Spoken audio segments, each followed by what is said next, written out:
अस्सलाम वालेकुम viewers, this is Jawad and welcome back to another video. तो फाइनली आप लोगों के लिए फ़िज़िक्स में एक वीडियो अपलोड कर चुका हूँ पहले ही, जो कि आप लोगों ने अभी तक देखी नहीं है, तो ये जाके देख लो। दोनों बुकों का अहम तरीन सवाल मैं अभी अलग अलग नहीं इसलिए वीडियो बना रहा क्योंकि यार सीन ये है कि आप लोगों का पेपर तो एक ही आना है ना, पेपर अलग नहीं आने। तो इसलिए आप लोग को दोनों चीज़ों को देखना पड़ेगा, या एक को भी देखो। तो वीडियो एक ही बनाता हूँ ताकि किसी दूसरे का भी वो फ़ायदा हो जाए। लास्ट ईयर की मैंने अलग अलग वीडियो बनाई हैं, आप उनको जाके देख सकते हो। सिंपली आपने इधर आना है, इधर सर्च बार में फिज़िक्स 9 लिखना है तो आप लोगों के सामने चीज़ आ जाएगी। अच्छा, ये वीडियो थोड़ी डिटेल्ड होने जा रही है। उसमें मैंने क्वेश्चन आप लोगों को बता दिए थे, काफ़ी ज़्यादा इंपॉर्टेंट एमसीक्यूज़ वगैरह सब कुछ लेके आ रहा हूँ, लेकिन फुल बुक बच्चे कह रहे थे यार सर अपलोड कर दें। मैंने कहा चलो वो भी आप लोगों को बता देता हूँ। कुछ एसएलओज से, अलाइनमेंट चार्ट से भी आप लोगों को चीज़ें दिखा दूँगा। चलो वीडियो को स्टार्ट लेते हैं। तो उम्मीद है आप लोगों को दोनों चीज़ें नज़र आ रही होंगी। ये हम अगर आते हैं इसके यूनिट 1 पे भी, तो फिज़िकल क्वांटिटीज़ एंड मेजरमेंट्स है। अब आप लोगों ने इसमें स्ट्रेटजी क्या अपनानी है, करना क्या है, वो मैं आप लोगों को बताने जा रहा हूँ। कान खोल के आप लोगों ने बातें अभी मेरी गौर से सुन लेनी है, तो आप लोगों को इसमें फ़ायदा होगा। तो यहाँ पे अगर हम देखें तो ये हमारे पास दो बुकें हैं जिनमें हम आते हैं। तो यहाँ पे भी हमारे पास इंट्रोडक्शन वगैरह फ़िज़िक्स की दे दी गई है। इसको आप लोगों ने क्या काम करना है, अभी वक्ती क्या काम करना है, छोड़ देना है। फ़िज़िक्स की इंट्रोडक्शन आप लोग को पता ही होती है। तो अगर नीचे आ जाओ तो यहाँ पे भी ये देखो, ऊपर से जो पुरानी बुक वाले बच्चे हैं उन लोगों ने भी क्या काम करना है। यहाँ पे मैं हाइलाइटर ले लेता हूँ और इधर से कांटा मार देता हूँ। ये इसको कांटा लगा दो, इसको भी कांटा लगा दो। इधर से इन चीज़ों को पढ़ने की कोई ज़रूरत नहीं है।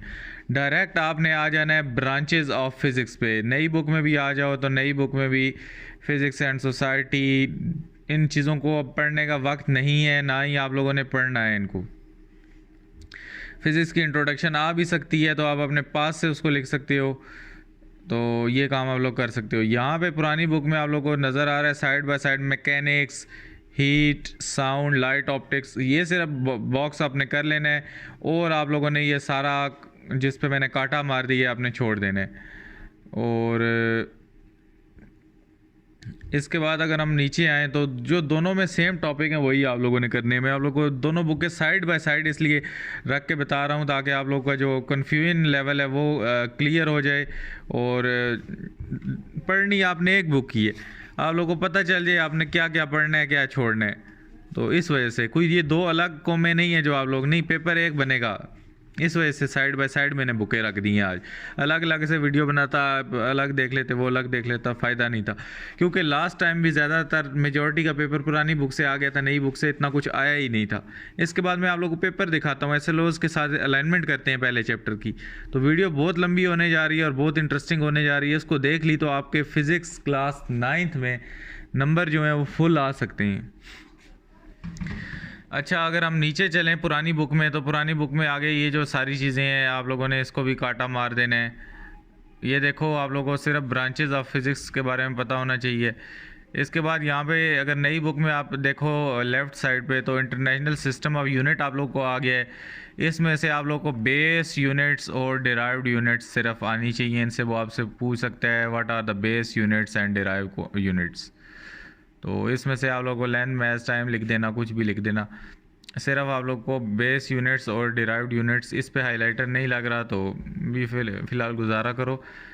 तो आगे से 2 चैप्टर्स के बाद से हम हाइलाइटर पीडीएफ वाली दूसरी खोल लेंगे। तो ये आप लोगों ने काम कर लेना है, बेस यूनिट और डिराइव्ड यूनिट सिर्फ यहाँ से कर लेना है। अच्छा, उसके बाद जो साइड वाले ये वाले बच्चे हैं, इधर देख लो फिज़िकल क्वांटिटीज़, इधर भी बेस क्वांटिटीज़ और डिराइव्ड क्वांटिटीज़ आप लोग को नज़र आ जाएंगी। ये लो,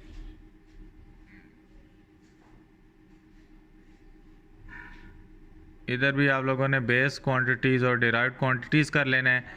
दूसरा ये है, बाकी आप लोगों ने फजूल कुछ भी नहीं करना। इंटरनेशनल सिस्टम ऑफ यूनिट आ जाता है यहाँ पे, बेस यूनिट्स और डिराइव्ड यूनिट्स। बेस क्वांटिटीज़ और डिराइव्ड क्वांटिटीज़ भी करना है, बेस यूनिट्स और डिराइव्ड यूनिट्स भी करना है। नई बुक है, पुरानी बुक है, दोनों बच्चों का सेम टॉपिक है। आप अपनी बुक के आगे पीछे हुए हैं टॉपिक, तो यहाँ से मैं बताता जा रहा हूँ साथ साथ। तो इसके बाद ये इंटरनेशनल आप लोगों को बताया गया कि कॉन्फ्रेंस हुई तो इसमें अडॉप्ट हो गया होगा, लेकिन मेन इसमें चीज़ ये है कि ये साइड पे आप डब्बे वाली एक कर लो डेफिनेशन या ये वाली कर लो, एक ही बात है। इसके बाद ये आप लोगों ने बेस यूनिट्स करना है इसमें से, और डिराइव्ड यूनिट्स करना है, ये आप लोगों से पूछा जा सकता है। और अगर हम नीचे आएँ तो बस यहाँ तक, इधर से भी आप लोगों ने बेस यूनिट और डिराइव्ड यूनिट कर लेना है। अच्छा, स्टैंडर्ड फॉर्म साइंटिफिक नोटेशन में आप लोगों को सिर्फ कन्वर्जन करनी आनी चाहिए, सिर्फ आप लोगों को स्टैंडर्ड फॉर्म से साइंटिफिक नोटेशन में कन्वर्जन करनी आनी चाहिए। ये आप लोगों को न्यूमेरिकल बन सकता है, दोनों बुकों में से बच्चों को बता रहा हूँ कि आप लोगों को सिर्फ कन्वर्ट करना आना चाहिए। इसमें से डेफिनेशन वगैरह का कोई चांस नहीं है, आप लोगों ने रट्टा नहीं लगाना, सिर्फ आप लोगों को कन्वर्ट करना आना चाहिए कि इसको किस तरह करते हैं, दैट्स इट। इसके बाद प्रीफिक्सेस आ जाती हैं, दोनों में आमने सामने प्रीफिक्सेस आ गई हैं। प्रीफिक्सेस में भी आप लोगों को क्या काम करना आना चाहिए, इनकी डेफिनेशन आनी चाहिए, वो इतनी ज़्यादा ज़रूरी नहीं है जितना आप लोगों को कन्वर्ट करना आना चाहिए। अगेन आप लोग को मैं बताता जा रहा हूँ कि ये आप लोग को पता है प्रीफिक्सेस पावर ऑफ 10 की फॉर्म में हम लिख देते हैं किसी भी चीज़ को, लेकिन ये आप लोग को दूसरी फॉर्म में स्टैंडर्ड फॉर्म में दिया होगा तो आप लोगों को कन्वर्ट करना आना चाहिए। बस इसमें से डेफिनेशन से ज़्यादा कन्वर्जन इंपॉर्टेंट है। ये आपके पास एक्सरसाइजें हैं, मैथ्स ऑफ द सन ये वगैरह वगैरह, इनमें से कोई 2-3 को ले लो और इनको आप लोगों ने क्या काम करना है, प्रीफिक्स पावर ऑफ द 10 में लिखना है। दोनों बुकों से बच्चों को बता रहा हूँ कि प्रीफिक्सेस में आप लोगों को सिर्फ कन्वर्जन करनी आनी चाहिए, कन्वर्ट करना आना चाहिए। बुक में रट्टा नहीं लगाना, कोई चीज़ नहीं है इस बुक में जो आप लोगों ने रट्टा लगानी है, सिर्फ कुछ चंद चीज़ें हैं मैं निशान लगवा रहा हूँ, वही आपने आंखें बंद करके करनी है, वही आप लोग को सुबह पेपर में उठ के मिलेंगी। ये जो आप लोगों के पास मैथ्स ऑफ एयर वाला आ गया, इसके पास कोई न्यूमेरिकल सा, ये इधर मैं आप लोगों को दिखा दूँ। आप लोगों के पास the number of seconds in the day, standard form से साइंटिफिक नोटेशन में कन्वर्जन आप लोग को करनी आनी चाहिए। स्टैंडर्ड फॉर्म से प्रीफिक्सेस के बाद आप लोगों के पास साइंटिफिक नोटेशन वाला आ गया टॉपिक दोनों बुकों में, इधर भी साइंटिफिक नोटेशन है और उधर भी साइंटिफिक नोटेशन है। तो 9th क्लास के जो बच्चे हैं उनको इस चीज़ में महारत होनी चाहिए कि साइंटिफिक नोटेशन में कन्वर्जन आनी चाहिए आप लोग को। पुरानी बुक वाले बच्चे भी देख लें, यहाँ पे उन लोग को ये नीचे उन्होंने एक्सरसाइजेज दी हुई हैं, कोई भी वो दे दे, कन्वर्जन जिसको करनी आती है तो वो कर लेगा, रट्टा लगाने की यहाँ पे ज़रूरत ही नहीं है, तरीका आना चाहिए बस। तो यहाँ पे भी अगर नई बुक में भी आप देखें तो पुरानी बुक में उसने ये अगर देखें तो सन वाला दिया हुआ है कि वो कितने हैं, और इसके बाद ये नीचे उसने कोई 4-5 आप लोग को एग्जांपल्स दी हुई हैं, तो ये कन्वर्ट कर लेना, आप लोगों की प्रैक्टिस हो जाएगी। इसी तरह यहाँ पे भी अगर इस बुक में भी देखो तो आप लोग को उसने मैथ्स ऑफ द सन बता दिया, इतना इतना इतना इतना किलोमीटर हमारे पास दूर है, जो भी है इसको आप लोगों ने लिखना है। इसके बाद अगर नीचे आओ तो convert the standard form into scientific notation, उसने ये कुछ एवरेज दे दी। ये ह्यूमन हेयर वाला जो 0.005 है और number of the second in the day, ये बहुत ज़्यादा इंपॉर्टेंट है, इसको आपने लाजमी इन दोनों को बी और सी पार्ट को प्रैक्टिस करना है आप लोगों ने। Number of average mass of human hair और उसके बाद आप लोगों ने number of seconds in the day को कन्वर्ट करना है स्टैंडर्ड फॉर्म से साइंटिफिक नोटेशन में। ये देखो मैथ्स ऑफ द हेयर भी आ गया और ये सारा आगे इसका सोल्यूशन दिया हुआ है, तो कम अज़ कम ये आप लोग को इस बुक से करना आना चाहिए। जो पुरानी बुक वाले बच्चे हैं वो भी इसको प्रैक्टिस कर लो, क्योंकि पेपर अभी मिक्स ही आता है, तो आप लोगों ने बस थोड़ा बहुत ही उधर फॉलो करना है, बाकी तो सेम रटा टॉपिक है, आप लोगों को बता रहा हूँ, आप लोगों ने जो सेम काम चीज़ें करनी है। बाकी फजूल एग्जाम्पलों और इन चीज़ों पे स्ट्रेस आउट करने की ज़रूरत नहीं है। एग्जैक्टली दोनों पेज अलाइन हो चुके हैं सामने आमने सामने, और अभी पहला चैप्टर करके मैं आप लोगों को फिर एसएलओज बेस चार्ट पे ले जाता हूँ और वहाँ पे इस चैप्टर की अलाइनमेंट करते हैं। पहले ज़रा इनका कंपैरिजन वाला काम कंप्लीट कर लें, तो ये बहुत ज़्यादा आप लोगों के लिए वीडियो हेल्पफुल होने वाली है। जो बच्चे इसको एंड तक देखेंगे वो समझ जाएंगे कि इसके पीछे फुल नंबर लेने के पीछे राज क्या है। तो यहाँ पे आप लोगों ने जो मीटर रूल है, मीटर रूल के बारे में इतना टेंस नहीं होना। मीटर रूल आप लोगों के पास जो है मेजरिंग इंस्ट्रूमेंट्स, ये सारी कहानी पढ़ने की ज़रूरत ऊपर से नहीं है, सिर्फ आप लोगों को पता होना चाहिए। पुराने ज़माने में ये होता था, एक बार नज़र से गुजार के बस। मीटर रूल जो है, मीटर रूल भी इतना नहीं आता होता। मीटर रूल को आप लोगों ने इतना सीरियस नहीं लेना। आप लोगों को पता है एक फुट है, उसको किस तरह नापते हैं, सिर्फ एक नज़र इसको पढ़ लेना है। याद शाद करने वाली कहानी यहाँ पे नहीं है, इतना आपने अपने दिमाग पे जोर नहीं डालना। हम नीचे आ जाते हैं वर्नियर कैलीफर। देखो मीटर रूल के बाद इधर मेजरिंग टेप इस नई बुक में तो है ही नहीं, तो मेजरिंग टेप आप लोग क्यों कर रहे हो? आप लोगों को पता नहीं है मेजरिंग टेप से कैसे की चीज़ों को नापते हैं? तो सबको पता है ये, जिसको नहीं पता वो भी सीख ले। ज़िंदगी में मेजरिंग टेप आपके काम आएगी और मीटर रूल। वर्नियर कैलीफर जो कि आप लोग के सारों के काम नहीं आएगा, उसको आपने याद करना है। जी हाँ, इसको आप लोगों ने याद करना है। लॉन्ग क्वेश्चन में आ सकता है, दोनों साइड पे वर्नियर कैलीफर बना हुआ है, तो आप किसी बुक से भी याद कर लो, कोई मसला नहीं है। इसका लीस्ट काउंट निकालना आना चाहिए दूसरे नंबर पे। वर्नियर कैलीफर आप लोग को थोड़ी बहुत थ्योरी लिखी है आप लोगों ने, नीचे लीस्ट काउंट का फार्मूला याद होना चाहिए। आप लोग के फुल नंबर कहीं गए ही नहीं, ऊपर से थ्योरी लोग कम पढ़ते हैं, देखते हैं फार्मूला सही लिखा है, उसको फार्मूला निकालना आना चाहिए, तो वो बच्चे को फुल नंबर पकड़ा के चले जाते हैं। तो आपको कोई न्यूमेरिकल दे सकता है वर्नियर कैलीफर का, आप लोग को लीस्ट काउंट निकालना आना चाहिए। दोनों बुकों के बच्चों को बात मैं बता रहा हूँ। उसके बाद ये वर्नियर कैलीफर की डायग्राम है, वो आपसे पूछ सकता है कि ये इसमें एक ये चीज़ फंसी हुई है, तो इसकी मेन स्केल की रीडिंग बता दो, इसकी वर्नियर स्केल की रीडिंग बता दो। आप लोगों को इसकी रीडिंग्स पढ़ना आनी चाहिए बच्चों। आप लोग देख सकते हो इस वर्नियर कैलीफर की जो smallest division on main scale है वो 1 मिलीमीटर है, और फिर जो total number of division on vernier scale है दैट इज़ 20। ये इस तस्वीर को जूम करके आप लोग की बुक पे आपको नज़र आ रहा होगा, मैं भी जूम करूंगा तो काम ख़राब हो जाएगा। तो इस तरह आप लोग को बता देगा ये सामने, आपने रीडिंग बतानी है और लीस्ट काउंट बताना है। एसोलोज्ड अलाइंड आप लोगों को क्वेश्चन आप लोगों को मैंने खुद ही बना के बता दिए। इसके बाद आप लोगों को ज़ीरो एरर का पता होना चाहिए कि किस तरह निकालते हैं। ये देख लो, दोनों बुकों में ज़ीरो एरर निकालना आना चाहिए। सिर्फ आप लोगों को तरीका पता होना चाहिए, स्टेप्स इसके क्या हैं। शॉर्ट क्वेश्चन में पूछ सकता है कि वर्नियर कैलीफर का आप लोग ज़ीरो एरर निकालो और ज़ीरो करेक्शन करो।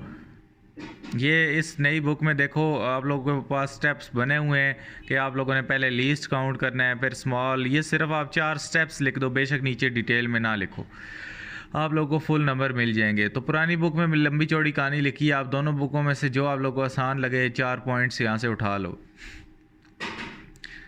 अगर आगे आओ तो आप लोगों के पास ये एग्ज़ाम्पल्स हैं, इनको करना है तो कर लो, नहीं तो कोई ज़रूरत नहीं है इनको भी करने की। सिर्फ आप लोग को एक बार कोई ये देखो इस टाइप का आप लोगों को क्वेश्चन देगा एसएलओज बेस्ड कि वर्नियर कैलीफर को रीड करो और बताओ कि इसमें आप लोग की मेन स्केल की रीडिंग क्या है, वर्नियर स्केल की, और इसकी टोटल नंबर ऑफ मेजरमेंट क्या है। तो इस तरह आप लोग को दे सकते हैं। नीचे अगर हम आते हैं स्क्रू गाज पे, तो स्क्रू गाज भी इंपॉर्टेंट है। वर्नियर कैलीफर या तो आ जाता है लॉन्ग में, या स्क्रू गेज आप लोग के पास आ जाता है।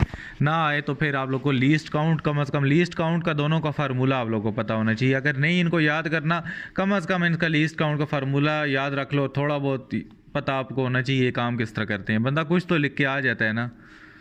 इसके बाद वर्किंग में ज़ीरो एरर आप लोग को निकालना आना चाहिए, और ज़ीरो करेक्शन वगैरह आप लोग को। ये इस नई बुक में ये देखो मेजरमेंट्स के तरीके हेडिंग्स वाइज लिखे हुए हैं, तो आप यहाँ नई बुक को फॉलो कर सकते हो। देखो यहाँ से भी एसएलओ बेस्ड क्वेश्चन इसी तरह बन सकता है। आप लोग को मेन स्केल की रीडिंग, सर्कुलर स्केल की रीडिंग और टोटल मेजरमेंट पता होनी चाहिए।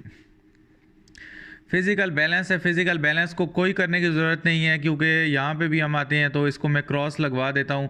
फिज़िकल बैलेंस आप लोगों ने नहीं याद करना।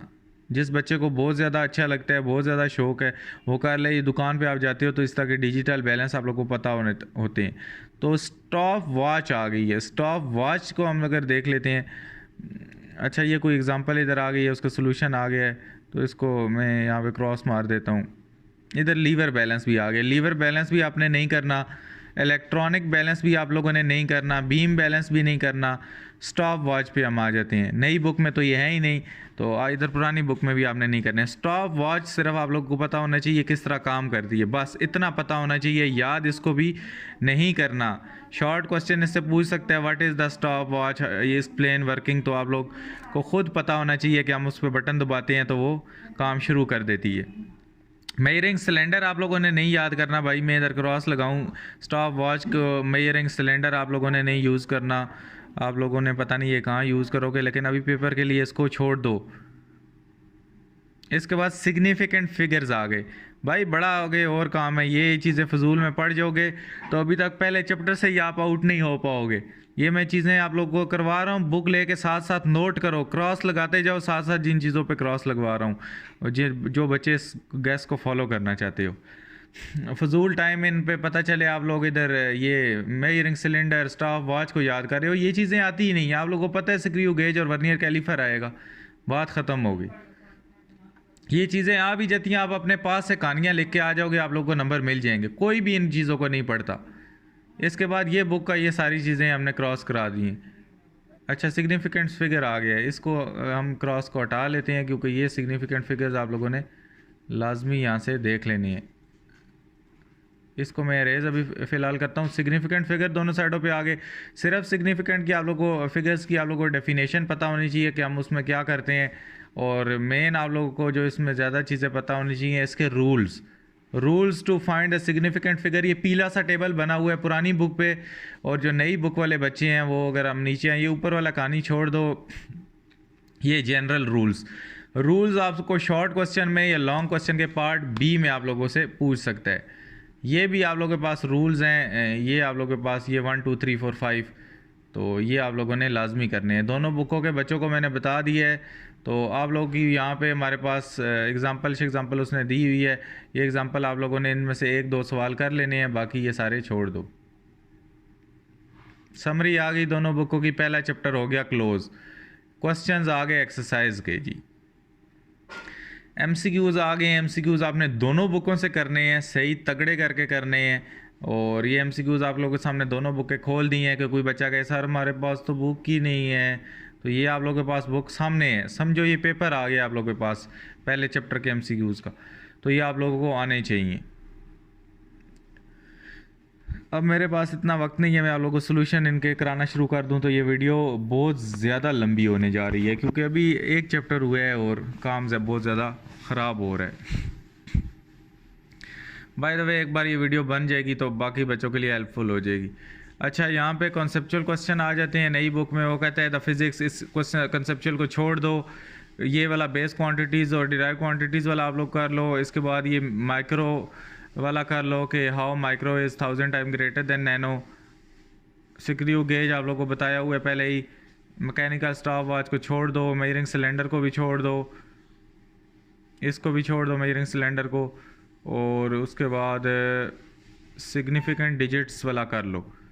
तो मैंने आप लोगों को बता दिया, इसमें से आप लोगों ने क्वेश्चन नंबर 2 करना है, क्वेश्चन नंबर 3 करना है, क्वेश्चन नंबर 4 करना है, और उसके बाद आप लोगों ने कौन सा करना है, क्वेश्चन नंबर 8। ये बच्चे आ जाएं तो differentiate between derived and base quantities, वही ऊपर बता चुका हूँ मैं सारा कुछ। और उसके बाद हमारे पास ये नीचे क्वेश्चन आ जाते हैं। ज़ीरो एरर स्टॉप वॉच को छोड़ दो इसको। उसके बाद why would you need to extremely measure the small interval of time, ये क्वेश्चन आ सकता है। सिग्निफिकेंट फिगर्स, उसके बाद ज़ीरो एरर आप लोगों को पीछे बता चुका हूँ। Vernier constant, vernier calliper, estimate your age in seconds. इसके बाद कंप्रीहेंशन क्वेश्चन आ जाते हैं दोनों के। इधर तो ये क्या बात हुई यार, इस बुक में लॉन्ग क्वेश्चन कहाँ गए, नहीं होते थे। अच्छा, इस बुक में लॉन्ग क्वेश्चन नहीं है, नई बुक में है, तो वहाँ से ही बच्चे देख लो लॉन्ग क्वेश्चन। फिज़िक्स वाला छोड़ दो। ब्रांचेस ऑफ फिज़िक्स आप लोगों को वही मैकेनिक्स वगैरह पता होनी चाहिए। क्वेश्चन नंबर 2 आप लोगों के पास शॉर्ट में ही आ सकता है, लॉन्ग में नहीं आएगा। अच्छा, फिजिकल क्वांटिटीज़ और डिराइव्ड क्वांटिटीज़ वाला क्वेश्चन नंबर 3 लॉन्ग में आ सकता है, या शॉर्ट में भी आ सकता है। डिराइव्ड एंड बेस यूनिट्स आ सकते हैं, प्रीफिक्सेस आ सकते हैं, साइंटिफिक नोटेशन आ सकता है, वर्नियर कैलीफर आ सकता है, स्क्रू गेज आ सकता है। यही क्वेश्चन मैंने ऊपर आप लोगों को टॉपिक्स में भी बता दिए हैं, इसलिए यहाँ पे भी बताने का कोई फ़ायदा नहीं है, लेकिन फिर भी देख लो। अच्छा, आप लोगों को इधर क्या, जो पुरानी बुक वाले बच्चे हैं, इधर आप लोगों को प्रीफिक्सेस, ये कन्वर्जन आनी चाहिए। ये how they relate to each other, ये बहुत इंपॉर्टेंट है। हेयर ग्रो वाला इसमें बहुत ज़्यादा इंपॉर्टेंट है। उसके बाद इन क्वांटिटीज़ को आपने स्टैंडर्ड फॉर्म में लिखना है, जिसमें ये 6400 वाली सेकंड इन द डे वाली ये आप लोगों ने लाजमी करनी है। तो ये कन्वर्जन आप लोग को आनी चाहिए। इसमें से ही आप लोग को न्यूमेरिकल ज़्यादा पूछता है, प्रीफिक्सेस वगैरह की डेफिनेशन नहीं पूछता। इसके बाद अगर हम इस बुक के पेज पे आएँ तो इसमें से आप लोग को भी आप लोगों को सारी कन्वर्जन आनी चाहिए, लीस्ट काउंट वगैरह ये सारी चीज़ें आप लोग को आनी चाहिए। इसने बना के आप लोग को दे दी हैं। बाकी आप लोगों ने को कन्वर्जन दोनों में से आनी चाहिए। वो क्या पता कोई ऐसा क्वेश्चन दे दे जिसमें दोनों की वैल्यू चेंज हो, ताकि ना एक बुक का हो ना दूसरी बुक का। बाकी ये नीचे वाले क्वेश्चन मैं आप लोगों को ऑलरेडी बता चुका हूँ क्या क्या आप लोगों को आना चाहिए, इनको मैं नहीं डिस्कस कर रहा। नई बुक का ख़त्म हो गया, पुरानी बुक वाले देख लो। ये ज़ीरो एरर वाले न्यूमेरिकल मुश्किल ही देता है, न्यूमेरिकल वो ज़्यादातर आगे वाले देता है। बस ये आप लोग को शॉर्ट क्वेश्चन में कई बार पूछ सकता है, तो इनको मैं नहीं करवा रहा आप लोगों से। Which of the following quantities have 3 significant figures. तो सिर्फ आप लोगों को कन्वर्जन आनी चाहिए। चॉकलेट रैपर वाला इसमें से अगर करना है तो कर लो, बाकी इनको छोड़ दो सारों को। तो चैप्टर नंबर 2 पे आते हैं, काइनेमेटिक्स पे। इसमें अगर हम आते हैं तो आप लोगों को यहाँ पे अभी रेस्ट एंड मोशन इसको छोड़ दो आप लोग। टाइप्स ऑफ मोशन आप लोग को आनी चाहिए, translatory motion, rotatory motion, vibratory motion. Short question में पूछ सकता है। ये छोड़ दो, ऊपर वाली ये सारी कहानी नई बुक वाले बच्चे, पोजीशन क्या होती है, ये सारा कुछ क्या होता है, ये छोड़ दो। ये टाइप्स ऑफ मोशन का आपका ये डब्बा बना हुआ है, ये कर लो। और पुरानी बुक वाले बच्चों का ये बना हुआ है ट्रांसलेटरी, रोटेटरी, वाइब्रेटरी। ये दोनों में से कॉमन है, यही आप लोगों के पास आएगा। वो फजूल की ऊपर की कहानी किसी ने पढ़नी है, आप लोगों की अपनी भाई मर्जी है, मैं आप लोगों को वो रिकमेंड नहीं कर रहा। ये बच्चों ये दोनों चीज़ें आपने टाइप्स ऑफ मोशन इसमें से कर लेना है। मैं अभी थोड़ा क्विक हो रहा हूँ क्योंकि मैंने आप लोगों को जिस पेज से शुरू में लाया हूँ वो इसलिए लाया हूँ ताकि आप लोग अलाइन हो जाओ। ये सारी वही टाइप्स ऑफ मोशन है, ये आप लोगों ने सिर्फ कर लेनी है। उसके बाद ये देख लो, इतना डिटेल में नहीं है, ये सिर्फ आप लोग नई बुक से एक एक इसकी डेफिनेशन कर लो। तो ये नीचे ये जो स्केलर एंड वेक्टर है, ये आप लोगों को इनकी डेफिनेशन आनी चाहिए बस, स्केलर एंड वेक्टर। और उसके बाद बाकी इन फिलहाल ये ग्राफ वगैरह वाली चीज़ों को छोड़ दो। स्केलर वेक्टर्स आप लोगों को पता होने चाहिए।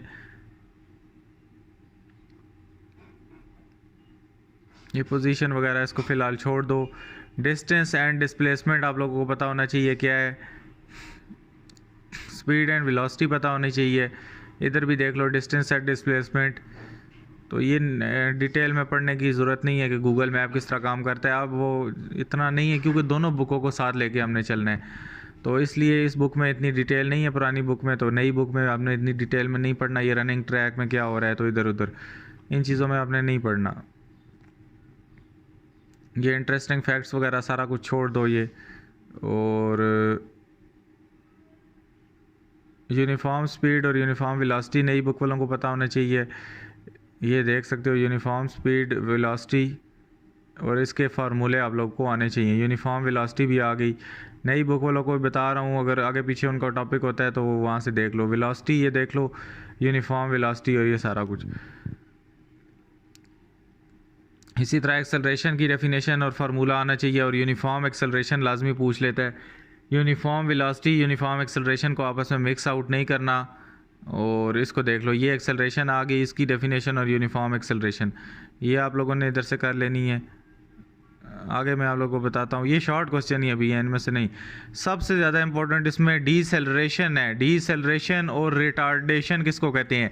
नेगेटिव एक्सेलरेशन को कहते हैं। ये दोनों बुक वाले बच्चों ने करना है। वो आपसे पूछ सकते हैं व्हाट इज़ रिटार्डेशन, आप लोग कहोगे ये तो हमने पढ़ा ही नहीं। नेगेटिव एक्सेलरेशन को डीसेलरेशन और रिटार्डेशन कहते हैं। ये चीज़ आपने लाजमी रखनी है, एग्जामिनर इसको पूछ लेता है रिटार्डेशन का नाम लेके, तो आप लोग कहते हो ये तो हमने पढ़ा ही नहीं। डीसेलरेशन को कहते हैं, नेगेटिव एक्सेलरेशन को क्या कहते हैं? डीसेलरेशन या रिटार्डेशन, दोनों नाम है इसके। ये चीता वाली इधर एग्जांपल आ गई है कहीं, तो ये आई थिंक सो पुरानी बुक में ये बच्चों ने कर लेनी है। इधर भी कहीं ये चीते वाली एग्जांपल इधर मुझे नज़र तो आ रही है, कहीं ना कहीं इधर होनी चाहिए क्योंकि ये सुनी सुनी लग रही है। तो जो भी आप लोग को ये जल्दी मिल जाएगी, आप लोग तो अभी डेफिनेटली इस बुक को पढ़ते पढ़ते आ रहे हो। अच्छा, इसमें से डिस्टेंस टाइम ग्राफ आप लोग को बनाना आना चाहिए। लॉन्ग क्वेश्चन में पूछ सकता है कि किस तरह बनाते हैं, तो ये आप लोग को बनाना आना चाहिए। ये डिस्टेंस टाइम ग्राफ आप लोग को बनाना आना चाहिए कि स्लोप किस तरह निकालते हैं, ये सब कुछ क्या करते हैं। कई बार इसमें से कुछ भी नहीं देता, लेकिन कई बार पूछ लेता है वो।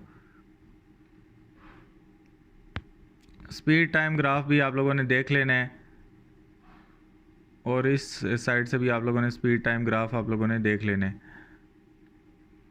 अच्छा, इसमें जो लॉन्ग क्वेश्चन है वो सबसे ज़्यादा इंपॉर्टेंट जो लॉन्ग क्वेश्चन आएंगे इस चैप्टर में से, ये distance time graph, speed time graph तो पार्ट बी वगैरह में दे सकते हैं। अब पार्ट वाला सीन ही ख़त्म हो चुका है, तो अब एक एक लॉन्ग आएगा या और वाला आएगा। तो इस वजह से आप लोग के जो ज़्यादा इंपॉर्टेंट इसमें टॉपिक्स हैं, इक्वेशंस ऑफ मोशंस, ये चीज़। इसमें से फर्स्ट इक्वेशन ऑफ मोशन तो मुश्किल ही आप लोगों से वो पूछेगा उसमें लॉन्ग क्वेश्चन में। सेकंड और थर्ड इक्वेशन ऑफ मोशन आप लोगों को लॉन्ग क्वेश्चन में इस बार पेपर में देखने को मिलेगी। बहुत ज़्यादा इजी इक्वेशन ऑफ मोशंस हैं, इन तीनों को आप लोगों ने करना है। थर्ड वाली भी बहुत ज़्यादा इंपॉर्टेंट है, 2as = vf² - vi²। तो ये डायग्राम साथ में बेशक मत बनाओ, सिर्फ आप लोगों को डेरिवेशन आनी चाहिए। और फर्स्ट की बनी हुई है डायग्राम, आगे सेकंड थर्ड की नहीं है। तो नई बुक में तीनों की है, तो आप लोग बेशक ना बनाओ क्योंकि पुरानी बुक में नहीं है। मोशन ड्यू टू ग्रेविटी को छोड़ दो नई बुक वाले, सिर्फ इसमें से ये फार्मूले 3 आप लोग को पता होने चाहिए। वो आपसे शॉर्ट क्वेश्चन पूछ सकता है कि फॉलोइंग ग्रेविटी के इक्वेशन ऑफ मोशन लिखो या चेंज इक्वेशन ऑफ मोशन लिखो। तो vf = vi+ a की जगह जहाँ जहाँ a होता है वहाँ पे g कर देना है, gt। उसके बाद a = vf vit + 1/2 gt²। उसके बाद 2as = vf² - vi² की जगह 2gh होगा। जहाँ जहाँ a था वहाँ पे हमने g से इसको रिप्लेस कर देना है। तो ये फॉलोइंग बॉडीज़ की इक्वेशन ऑफ मोशन या जो भी हैं ये, तो इसको आप लोगों ने लाजमी करना है इस टॉपिक में से। सिर्फ इधर भी कहीं ये बनी होंगी, मैं आप लोगों को दिखा देता हूँ। ये फ्रीली फॉलोइंग बॉडीज़ की 3 इक्वेशन है, ये येलो बॉक्स बना हुआ है पुरानी बुक में। तो ये 3 equation of motion short question में वो आपसे पूछ सकता है। तो कोई न्यूमेरिकल भी आए जहाँ पे फॉलोइंग का वर्ड यूज़ हो रहा होगा, तो आपने ये वाली इक्वेशन ऑफ मोशन वहाँ पे लगानी है। आपको जी की वैल्यू गिवन होगी, जो कि आप लोगों को वैसे ही पता होती है। कहीं आप 9 पुट कर सकते हो, 9.8, कहीं पे 10, जो मर्जी है पुट कर लो, दोनों ठीक हैं।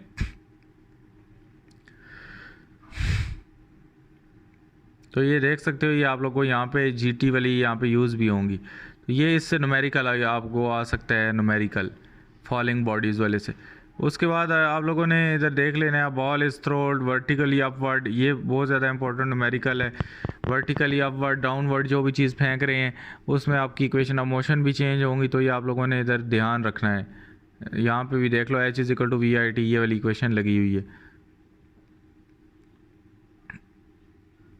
MCQs देख लो, दोनों वाली साइडों के आप लोगों ने कर लेने हैं। तो कुछ उधर से आएंगे, कुछ इधर से आएंगे।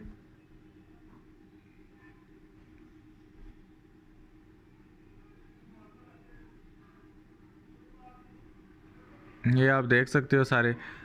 अच्छा, अगर हम आते हैं 2.1 किधर गई। अच्छा, रेस्ट एंड मोशन अगेन आप लोग को आनी चाहिए। Rest and motion, distance and displacement, speed and velocity, scalar and vector की डेफिनेशन। उसके बाद ये वाला आप लोग कर लो, डिस्टेंस टाइम ग्राफ आप लोग को आना चाहिए। इसके बाद इसको एक्सेलरेशन वगैरह को छोड़ दो सारे को। Why vector quantities can not be added subtracted like scalar, ये क्वेश्चन भी आप लोग को पता होना चाहिए दोनों बुक वालों को। उधर भी हम आ जाते हैं, पहले इनको कर लें। हाउ वेक्टर आर इम्पोर्टेंट, इसको छोड़ दो। Derive equation of motion for uniformly accelerated motion, ये 2.13 वाला क्वेश्चन आप लोग को आना चाहिए लाजमी। ऑलरेडी मैं आप लोगों को बता चुका हूँ कई बार। अच्छा, अगर नई बुक भी आए तो चिल्ड्रन इसको छोड़ दो, बॉय मूव सिचुएशन इसको भी छोड़ दो। ये सारे कॉन्सेप्चुअल टाइप क्वेश्चन हैं, तो उस बुक में नहीं है, तो इधर इनका मसला ही है।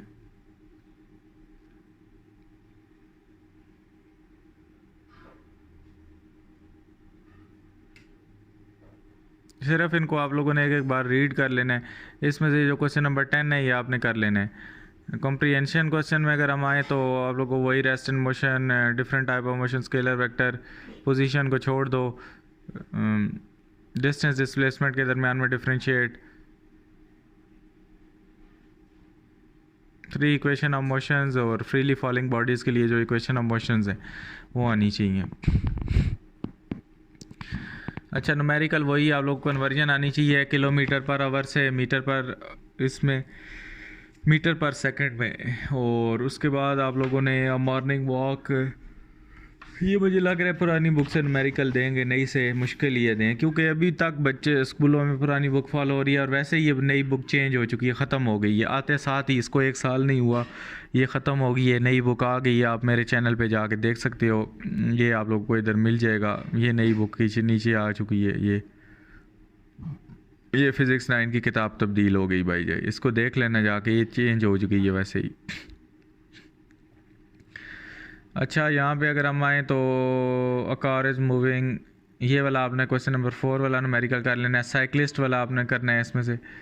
और उसके बाद अ कार स्टार्ट विद, इसको भी आप लोगों ने देख लेना है। अच्छा, ये आपको ग्राफ दिया है तो इससे आप लोगों को कैलकुलेशन आनी चाहिए कि इसमें से कितने कितने उस पर चीज़ें हुई हैं। ये वाला इसमें बहुत इंपॉर्टेंट है, ball is dropped from high building, बहुत ज़्यादा इंपॉर्टेंट है। और इसमें से क्वेश्चन नंबर 7 और 8, a ball is thrown vertically upward, बहुत ज़्यादा इंपॉर्टेंट इसकी है, बहुत ज़्यादा इंपॉर्टेंट है। अगर पुरानी बुक में देखें, पहला ट्रेन वाला इंपॉर्टेंट है, इसके बाद आप लोग अगर नीचे आएँ तो टेनिस बॉल वाला बहुत ज़्यादा इंपॉर्टेंट है। और उसके बाद ब्रेक इज़ अप्लाइड वाला इंपॉर्टेंट है इसमें से। Cricket ball is vertically upward वाले जो न्यूमेरिकल हैं, क्रिकेट बॉल ऊपर फेंकी जाए, टेनिस बॉल ऊपर फेंकी जाए, या बॉल ड्रॉप हुई है किसी बिल्डिंग से, या बॉल को ऊपर फेंका गया, ये न्यूमेरिकल आप देखना इस पेपर में होंगे 2024 के पेपर में। ये वाले न्यूमेरिकल बहुत ज़्यादा इंपॉर्टेंट है क्योंकि इसमें फ्रीली फॉलिंग बॉडीज़ वाली वो भी इक्वेशंस लगती हैं और ये सारा कुछ होता है। ये अपवर्ड वाला आप पास पेपर उठा के देख लें, इसमें बहुत बार आए हुए हैं, तो ये वैसे भी बहुत ज़्यादा इंपॉर्टेंस है इनकी। बाकी छोड़ दो सारे, बेशक वैसे कुछ ना 1-2 बार किए हुए हैं तो एक नज़र उनको देख लो। अच्छा, यहाँ पे हमारे पास चैप्टर नंबर 3 आ गया है, इस बुक का आगे चैप्टर नंबर 3 है ही नहीं, तो वो भी मैं निकाल लेता हूँ। लेकिन फ़र्स्ट ऑफ़ ऑल मैं आप लोगों को ले जाता हूँ उधर, और कुछ हम इसको फिज़िक्स का जो पेपर है इसको अलाइन कर लेते हैं जी। MCQs देख लो, ऑलरेडी ये पेपर आप लोगों ने देखा होगा, तो आप लोगों को कुछ समझ आ गई होगी कि मिले जुले MCQs आते हैं। आप लोग फ्रीली फॉलिंग बॉडीज से भी आ सकते हैं, इस तरह न्यूमेरिकल टाइप आप लोगों से पूछ सकता है। तो ग्रेविटेशनल कांस्टेंट्स आप लोगों को पता होने चाहिए जो भी बुक में है, एंगल्स वगैरह कुछ हैं, वैल्यू ऑफ जी, उसके बाद कैपिटल जी की वैल्यू, ऑर्बिटल सैटेलाइट्स वगैरह सब कुछ ये पता होनी चाहिए। इसके बाद आप लोगों से वर्क डन के छोटे मोटे न्यूमेरिकल पूछ सकते हैं। फार्मूले नीचे गिवन होंगे, इधर फार्मूले आप लोग को MCQs के अंदर भी जो लग रहे हैं फार्मूले गिवन है, शॉर्ट क्वेश्चन के अंदर भी गिवन है, ये बच्चे बहुत सवाल करते हैं, तो ये आपका डाउट मैंने क्लियर कर दिया है। बैरोमीटर वगैरह पूछ सकता है कि क्यों यूज़ होता है, काइनेटिक एनर्जी से रिलेटेड आपका दिमाग क्लियर होना चाहिए।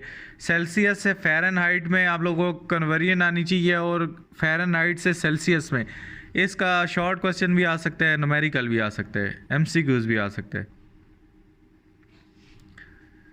अच्छा, अगेन अगर इस पेपर को हम देख लें तो फिजिकल क्वांटिटीज़ और डिराइव्ड क्वांटिटीज़ आप लोग को मैंने बताया था। इसके बाद आप लोग को वर्क डन, अगेन आप लोग को बताया है कि वर्क का कुछ फार्मूला पूछ सकता है, ऊपर भी तो देखो नीचे भी शॉर्ट क्वेश्चन में पूछ लिए। Sketch a speed time graph, speed time graph और डिस्टेंस टाइम ग्राफ आप लोगों ने लाजमी करने हैं, पेपर में आ सकते हैं। 9 क्लास के जो बच्चे हैं ये स्पीड टाइम ग्राफ और डिस्टेंस टाइम ग्राफ को छोड़ देते हैं, शॉर्ट क्वेश्चन में ये आप लोगों के पास पहुंच जाएगा। इसके बाद देख लो मैं क्या उधर शोर मचा रहा था, यहाँ पे देखो, a boy throw a ball vertically upward, तो ये जो गेंद ऊपर नीचे फेंक रहे हैं ये क्वेश्चन इस बार भी आप लोग देख लेना।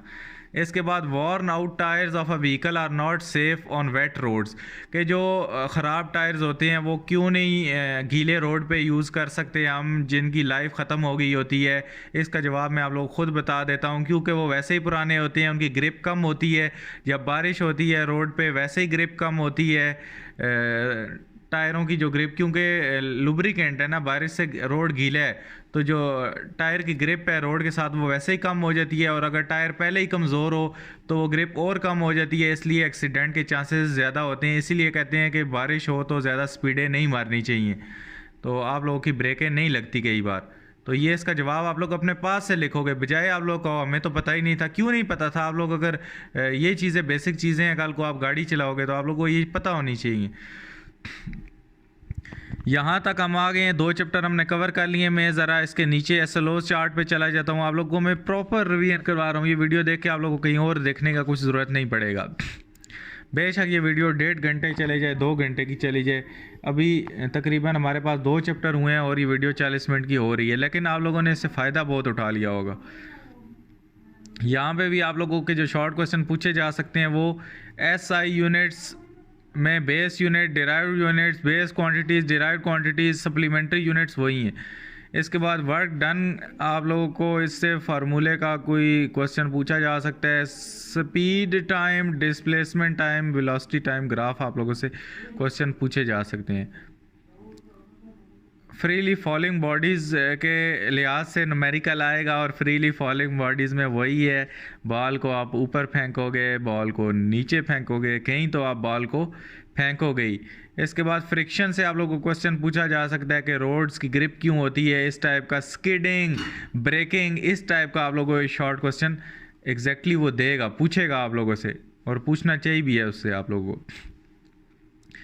नीचे अगर हम आते हैं तो मज़ीद में आप लोगों को कुछ दिखा देता हूँ इस पहले 2 चैप्टर्स में से।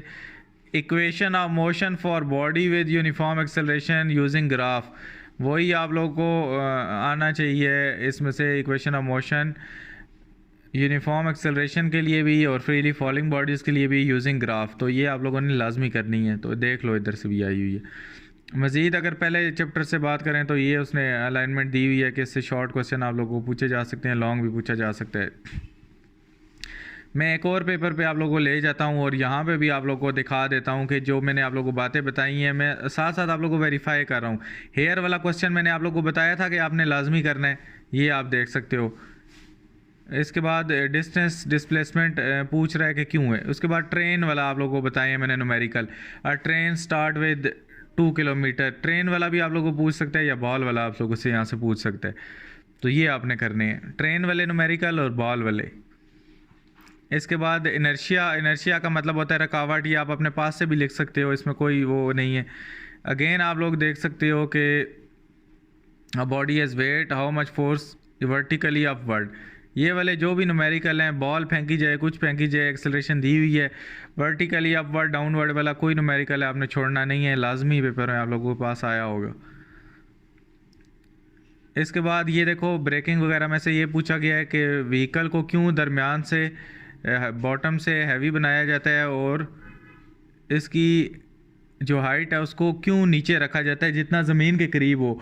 तो गाड़ी को इसीलिए दरमियान में उसका वज़न डाला जाता है ताकि उसकी जो सेंटर ऑफ ग्रेविटी है वो दरमियान में हो, और उसको ज़मीन के करीब इतना रखा जाता है ताकि उसकी ग्रिप ज़मीन के साथ हो गई, गाड़ी कहीं उड़ ही ना जाए तेज़ स्पीड में। उसकी जो ये जो आपके पास ग्रेविटी होती है, ग्रेविटी उसको अपनी तरफ ज़्यादा खींच के रखे। ये आप कॉमन सेंस से इसको जवाब दे सकते हो, आप लोगों को याद करने की ज़रूरत नहीं है। लॉन्ग क्वेश्चन की बात करें तो अगेन आप लोगों को देख लो कि डिफरेंट टाइप ऑफ मोशंस आप लोगों के पास आ गई है। ट्रांसलेटरी मोशन, रोटेटरी मैंने आप लोगों को बताया था इसमें आएगा। इसके बाद ये बुलेट वाले आगे क्वेश्चंस हैं तो इनको हम बाद में डिस्कस करेंगे। फार्मूले देख लो, आप लोगों को सारे गिवन है नीचे, फार्मूले याद करने के चक्कर में ना पड़ जाओ, ये आप लोगों को दे देंगे। आप लोगों को न्यूमेरिकल जो बता रहा हूँ वो हल करने आने चाहिए। फार्मूले दे देगा, जी की वैल्यू तक उसने कैपिटल जी के नीचे दी है जो फार्मूले में यूज़ हो रहे हैं। MCQs में भी आप लोगों को दिखा दूँ, ये MCQs में भी जो फार्मूले यूज़ हो रहे हैं वो भी आप लोगों को देगा। तो और क्या चाहते हो आप लोग। एक और क्वेश्चन की पेपर की तरफ जाते हैं और मैं आप लोगों को क्लियर कर देता हूं जो चीज़ें मैंने आप लोगों को बताई हैं पहले 2 चैप्टर से। यहाँ पे अगर आप देखो तो पता नहीं कंपाउंड मिक्सचर कहाँ से आ गया। अच्छा, ये केमिस्ट्री शुरू हो गया तो वो आ गया है पेपर। मैं आप लोगों को दिखा देता हूँ दूसरा पेपर भी। यहाँ पे भी अगर आप देखो तो मैस ऑफ द अर्थ उसने पूछ ली है। इसके बाद ट्रेन स्लो डाउन, ये देखो ट्रेन वाला न्यूमेरिकल दोबारा आ गया है। इसके बाद आप लोगों के पास सर्कुलर मोशन, रोटेटरी, वाइब्रेटरी आया है या नहीं आया। इसके बाद सेंट्रीपिटल फोर्स ये आगे आ जाएगा, इसको हम बाद में देख लेते हैं, अगले चैप्टर्स हैं इनको अभी हमने डिस्कस नहीं किया। इसके बाद हमारे पास जो इधर है हमारे पास टॉपिक्स पास्कल लॉ आ गए। यहाँ पे भी आप देखो नीचे आप लोगों ने न्यूमेरिकल वगैरह सारे फार्मूले गिवन है, तो बजाय इन चीज़ों पे फोकस करने के ये आप देख लो, cricket ball is hit vertically upward, तो मैक्सिमम हाइट निकालनी है और इनिशियल वेलोसिटी।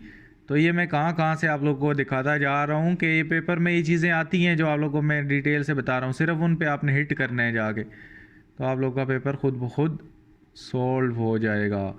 एक और दिखा देता हूँ पेपर, क्या याद करोगे, इसमें भी आप देख लो कि मिलीग्राम्स वगैरह का ये कुछ आ गया है। इसके बाद यहाँ पे नीचे आते हैं हम, इसमें से आई थिंक सो हमारे पास कुछ भी नहीं आया, पहले चैप्टर से कोई लॉन्ग नहीं है हमारे पास। एटमॉस्फेरिक प्रेशर ये आगे वाले चैप्टर से बन गए हैं, शॉर्ट में मिलीग्राम्स और उसके बाद 40 न्यूटन मैस एंड वेट, ये अगले चैप्टर से ही क्वेश्चन आए हुए हैं। बॉइलिंग एंड एवेपोरेशन, अच्छा ये आ गया है ना, v f equal to v i plus a t, ये स्केलर और वेक्टर के दरमियान में डिफरेंस आ गया आपके पास, देख सकते हो वही चीज़ें आ रही हैं पेपर में। तो अब इन चीज़ों को अलाइन करके आप लोगों ने साथ साथ चलना है। अब हम वापस आ जाते हैं अगले चैप्टर्स पे। चैप्टर हमारे पास 1 हो गया था, चैप्टर नंबर 2 हो गया था, चैप्टर नंबर 3 किधर गया, 3 है ही नहीं, ये कैसे हो सकता है।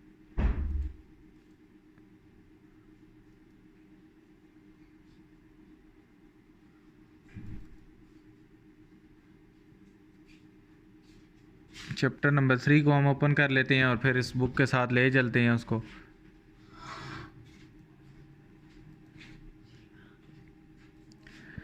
हमने अपना चैप्टर नंबर 3 ओपन कर लिया है और हम इसको इस साइड पे ले जाते हैं ताकि आप लोग को अलाइनमेंट डिस्टर्ब ना हो। तो मैं कोशिश करता हूँ कि ये वीडियो जो है आप लोगों की फ़िज़िक्स की, अभी टाइम आप लोगों के पास मैथ वाले बच्चों से बहुत ज़्यादा टाइम है, सही तगड़ी तैयारी करनी है और आप लोगों के नंबर सही आने चाहिए। डायनेमिक्स के दोनों चैप्टर हमारे पास आ चुके हैं और अभी हम इनको डिस्कस करने जा रहे हैं। अच्छा यहाँ पे भी हमारे पास हाइलाइटर हम नहीं लगा सकते, चलो दफ़ा करो। जो राइट साइड पे लेफ़्ट साइड पे नई बुक है इसको प्रोटेक्टेड रखा हुआ है, तो जो भी है शुक्र करो पीडीएफ सामने मिल गई है, तो हम कुछ डिस्कस कर रहे हैं। चैप्टर 3 पे आ जाओ तो आप लोगों ने ये ऊपर से कोई कहानी नहीं पढ़नी, इस कहानी को आप लोगों ने क्रॉस कर देना है, इस कहानी को भी क्रॉस कर देना है, इस पेज को भी नहीं देखना, यहाँ तक इसको क्रॉस कर दो। डायनेमिक्स की डेफिनेशन आप लोग को आए ना आए बस एक बार इसको पढ़ लो, पेपर में आपसे नहीं पूछता। फोर्स के बारे में आप लोगों को पता है, फोर्स हम किसी भी चीज़ को हम मूव करने के लिए जो भी हम लगाते हैं पुश पुल, उसको फोर्स कहते हैं। इसको भी छोड़ दो, फोर्स की डेफिनेशन आप लोगों को याद करने की ज़रूरत नहीं है। इसमें जो सबसे ज़्यादा काम इम्पोर्टेंट करता है वो इनर्शिया है। ये देखो हाईलाइट नहीं किया हुआ इसने, इनर्शिया। इनर्शिया आप लोगों को पता होना चाहिए, रेजिस्टेंस को कहते हैं, रुकावट को कहते हैं। गाड़ी चलने की कोशिश कर रही है लेकिन ब्रेक क्या पैदा कर रही है, इनर्शिया, ब्रेक उसको रोक रही है। A body tends to move but something is letting it not to move या स्टॉप, उस चीज़ को रोकने की कोशिश कर रही है, रुकावट को इनर्शिया कहते हैं। तो बॉडी जिस तरह गाड़ी खड़ी होती है वो रेस्ट की कंडीशन में होती है, वो नहीं चलना चाह रही होती, लेकिन आप रेस्ट देते हो तो वो चल जाती है। इसमें इनर्शिया में आप लोगों ने लाजमी, इधर भी कहीं इनर्शिया होगा, नई बुक में किधर है, ये लाजमी करना है, आप लोगों ने ढूंढ लेना है भाई। यहाँ पे एक्सपेरिमेंट को छोड़ दो, इसको मोमेंटम को भी छोड़ दो। न्यूटन लॉ पे आ जाओ। Newton first law of motion, आप लोगों को ये बड़ी कहानी पढ़ने की ज़रूरत नहीं है, सिर्फ ये जो ऑरेंज कलर का पुरानी बुक में बॉक्स है, पिंक पिंक बॉक्सेस हैं, यहाँ से डेफिनेशन उठाओ, बाकी ऊपर की कहानियाँ पढ़ने की कोई ज़रूरत नहीं है। आप लोग इतने इंटेलिजेंट हो मुझे पता है, तो यहाँ पे आप लोगों को इतनी लंबी लंबी कहानियाँ दी हुई हैं, सिर्फ इसकी definition Newton first law of motion की पता होनी चाहिए। Newton second law of motion आप लोगों ने सारा करना है भाई जान। Newton second law of motion किधर गया भाई? ये Newton second law of motion आ गया, इसको लॉ ऑफ इनर्शिया भी कहते हैं, यहाँ पे कहीं लिखा होगा। इसके बाद साइड पे एक पिंक बॉक्स है कि बस जब शार्प टर्न लेती है तो पैसेंजर क्यों बाहर गिरते हैं। तो ये पुरानी बुक में नज़र आ रहा है आप लोगों को कि वो अपनी मोशन को कंटिन्यू करना चाह रहे होते हैं स्ट्रेट लाइन में, लेकिन जो हमारे पास बस है वो टर्न ले लेती है, तो इस वजह से वो क्या काम करते हैं, बाहर गिरने की कोशिश करते हैं। तो इसी तरह हमारे पास जो न्यूटन का सेकंड लॉ ऑफ मोशन है, इसको आप लोगों ने लाजमी करना है, इसको लॉ ऑफ इनर्शिया भी कहते हैं। वो आपसे पूछ सकता है कि डिराइव लॉ ऑफ इनर्शिया, तो सेकंड लॉ ऑफ मोशन को आप लोगों ने करना है। अभी इधर कहाँ लिखा हुआ क्यों नहीं है यार, इसी को कहते हैं ना। इसके बाद आप लोगों को F equal to m a है, बाकी आप लोगों के न्यूमेरिकल कोई भी आ जाए तो आप इसको हल कर सकते हो। Mass and weight, mass and weight का आप लोगों को कंपैरिजन पता आना चाहिए। मैस एंड वेट आपने करना है। W is equal to m g. Newton का जो थर्ड लॉ ऑफ मोशन है इतना इंपॉर्टेंट नहीं है। Every action is equal to opposite and equal reaction, सारा बच्चों को पता है, सिर्फ इसकी डेफिनेशन पता होनी चाहिए। चलो आगे मूव करो, आगे मूव करो। ये आप अपने पास से इसकी कहानी लिख सकते हो, ये फजूल कहानियाँ, नॉर्मल फोर्स ये पढ़ने की ज़रूरत नहीं है। टेंशन एंड एक्सेलरेशन वर्टिकली, अच्छा ये वर्टिकली जो फ्रिक्शनलेस पुली आ जाता है, तो अगर टाइम है तो इसको कर लो, नहीं तो इसको छोड़ दो। ये वाला टेंशन फोर्स टी वाला कभी कभार आ जाता होता है। Vertical motion of body attach to end string pass over a frictionless pulley, ये वाला, इसमें से सिर्फ ये वाला पार्ट कर लो। ऊपर टेंशन एंड एक्सेलरेशन को छोड़ दो, सिर्फ ये वर्टिकल जो पुली के साथ अटैच है ये कर लो, क्योंकि ये आगे डिराइव हुआ है। लॉन्ग क्वेश्चन है ये, इधर किधर गया इस बुक में, पुरानी बुक में, पुरानी बुक में तो है, ये पुली सी लटकी हुई है, ये क्वेश्चन कर लो, लॉन्ग में आ जाता है। ये वाली पुली देख रहे हो, तो ये आ जाती होती है लॉन्ग में, इसको ये डिराइव करना है, ये इसकी डेरिवेशन है m1, इसको रट्टा मार लो, ये आसान है। यहाँ पे आप लोगों को मैं बता देता हूँ यार, ये डिराइव होती है प्रॉपरली कि दो बॉडीज़ ले लो, इसको अगर आप आसानी तरीके से कर लो। अब मैं ये भी समझाने लग पड़ा तो फिर वीडियो और लंबी हो जानी है, लेकिन ये बहुत इजी है। इसमें आप लोग यहाँ से पढ़ते आओगे तो मैथ्स 1 मैथ्स 2 हम लेते हैं, उनको डायरेक्टली प्रोपोर्शनल क्रिएट कर देते हैं फिर, तो ये इस तरह करते करते हमारे पास m1g माइनस टी बनता है कि ये जो t है इसको हम इससे माइनस कर देते हैं। बहुत ज़्यादा इजी, अगर चाहते हो मैं इसकी डेरिवेशन अलग से अपलोड कर दूंगा, मैं इसको बहुत आसान तरीके से आपको समझा दूंगा। ये आप लोगों ने करनी है, 3-4 इक्वेशन बनती हैं, उनको आखिर में जोड़ के ये हम g की वैल्यू बना लेते हैं। बहुत ज़्यादा ईजी है, इसको छोड़ना नहीं। लॉन्ग क्वेश्चन में इस बार पक्का इसके आने के चांसेस हैं। Vertical motion of bodies attach to frictionless pulley, chapter number 3। तो आगे हम चलते हैं मोमेंटम पे। मोमेंटम में भी एक लॉन्ग क्वेश्चन एग्जिस्ट करता है, जो कि आप लोगों का ये वाला क्वेश्चन इतना इंपॉर्टेंट नहीं है, जो कि यहाँ पे एक गन वाला है कि गन रिक्वाइल करती है, ये इसमें से न्यूमेरिकल भी आ जाता होता है कई बार। फोर्स एंड मोमेंटम आगे आ गया, हाँ ये फोर्स एंड मोमेंटम में आएगा आप लोगों के पास। तो इसमें से ये आप लोगों ने, ये नई बुक वालों ने ये साइड वाला भी कर लेना है। इसमें ये आप लोगों से फोर्स एंड मोमेंटम का पूछता है, लॉन्ग क्वेश्चन में भी आप लोगों से आएगा, तो इसको आप लोगों ने लाजमी कर लेना है। इसमें वो एक गन वाला भी आता है, वो भी आप लोगों ने करना है कि गन रिक्वाइल क्यों करती है। ये देखो बंदूक इधर AK-47 बनी हुई है नई बुक में, पुरानी बुक में भी होगी। लॉ ऑफ, ये आ गया law of conservation of momentum. Pulley के बाद अगर कोई लॉन्ग क्वेश्चन आ सकता है तो वो law of conservation of momentum आ सकता है। ये पक्का लॉन्ग क्वेश्चन है कि बिफोर कोलिजन, आफ्टर कोलिजन, और इतना ज़्यादा इजी है, अगर आप इसको पॉइंट्स में लिख के याद करते हो तो बहुत ज़्यादा इजी है। ये आप लोगों ने यहाँ से याद करना शुरू करना है। कंसिडर एयर फील्ड बैलून, तो ये एयर फील्ड बैलून से ज़्यादा ये गन वाला नीचे इन्होंने कहीं दिया होगा, तो ये आप लोगों ने करना है। बहुत ज़्यादा इजी है, इतनी इसमें थ्योरी नहीं याद करनी, ये इसको छोड़ दो। ये बीच में जो 3.17 फजूल चीज़ें लिखी हैं, और आप लोगों ने प्रॉपर इसमें चीज़ें याद करनी है। ये कंसिडर अ गन वाला इसमें से ले लो आप। ये बंदूक वाला आप लोगों ने लाजमी करना है कि गन रिक्वाइल कब करती है, ये इसका पूरा प्रॉपर दिया हुआ है। लॉन्ग क्वेश्चन बन सकता है आप लोगों के पास। आगे आपकी अपनी मर्ज़ी है। ये देखो यहाँ पे भी गन का बताया हुआ है कि वो क्यों रिक्वाइल करती है। बाकी ये कोलिजन्स को आप लोगों ने सिर्फ एक नज़र पढ़ लेना है।